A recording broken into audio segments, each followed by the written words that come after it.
एक बार राजा कृष्णदेव राय दरबार में बैठे मंत्रियों के साथ विचार विमर्श कर रहे थे कि तभी एक व्यक्ति उनके सामने आकर कहने लगा, महाराज मेरे साथ न्याय करें। मेरे मालिक ने मुझे धोखा दिया है। इतना सुनते ही महाराज ने उससे पूछा कि तुम कौन हो और तुम्हारे साथ क्या हुआ है।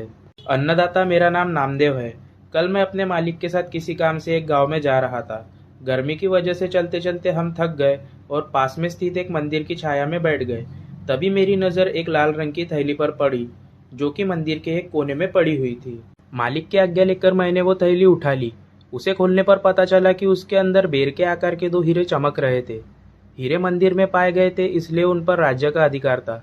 परंतु मेरे मालिक ने मुझसे यह बात किसी को भी बताने से मना कर दिया और कहा कि हम दोनों इनमें से एक एक हीरा रख लेंगे। मैं अपने मालिक की गुलामी से परेशान था, इसलिए मैं अपना काम करना चाहता था, जिसके कारण मेरे मन में लालच आ गया। हवेली आते ही मालिक ने हीरे देने से साफ इनकार कर दिया। यही कारण है कि मुझे इंसाफ चाहिए। महाराज ने तुरंत कोतवाल को भेजकर नामदेव के मालिक को महल में पेश होने का आदेश दिया। नामदेव के मालिक को जल्दी राजा के सामने लाया गया। राजा ने उससे हीरों के बारे में पूछा तो वह बोला, महाराज ये बात सच है कि मंदिर में हीरे मिले थे, लेकिन मैंने वो हीरे नामदेव को देकर उन्हें राजकोष में जमा करने को कहा था। जब वह वापस लौटा तो मैंने उससे राजकोष की रसीद मांगी तो वह आनाकानी करने लगा। मैंने जब इसे धमकाया तो ये आपके पास आकर मनगढ़ंत कहानी सुनाने लगा। अच्छा, तो यह बात है, महाराज ने कुछ सोचते हुए कहा। क्या तुम्हारे पास इस बात का कोई सबूत है कि तुम सच बोल रहे हो? अन्नदाता, अगर आपको मेरी बात पर यकीन नहीं है तो आप मेरे दूसरे तीनों नौकरों से पूछ सकते हो। वह उसी वक्त वही थे। उसके बाद तीनों नौकरों को राजा के सामने लाया गया। तीनों ने नामदेव के खिलाफ गवाही दी। महाराज तीनों नौकर और मालिक को वहीं बिठाकर अपने विश्राम कक्ष में चले गए और सेनापति तेनालीराम महामंत्री को भी इस विषय में बात करने के लिए वहां बुलवा लिया। उनके पहुंचने पर महाराज ने महामंत्री से पूछा, आपको क्या लगता है, क्या नामदेव ही झूठ बोल रहा है? जी महाराज, नामदेव ही झूठा है। उसके मन में लालच आ गया होगा और उसने हीरे अपने पास ही रख लिए होंगे। सेनापति ने गवाहों को झूठा बताया। उसके हिसाब से नामदेव सच बोल रहा था। तेनालीराम चुपचाप खड़ा सबकी बात सुन रहा था। तब महाराज ने उसकी ओर देखते हुए उसकी राय मांगी। तेनालीराम बोला, महाराज कौन झूठा है और कौन सच्चा, इस बात का अभी पता लग जाएगा, परंतु आप लोगों को कुछ समय के लिए पर्दे के पीछे छुपना होगा। महाराज इस बात से सहमत हो गए क्योंकि वह जल्द से जल्द इस मसले को सुलझाना चाहते थे, इसलिए पर्दे के पीछे जाकर छुप गए।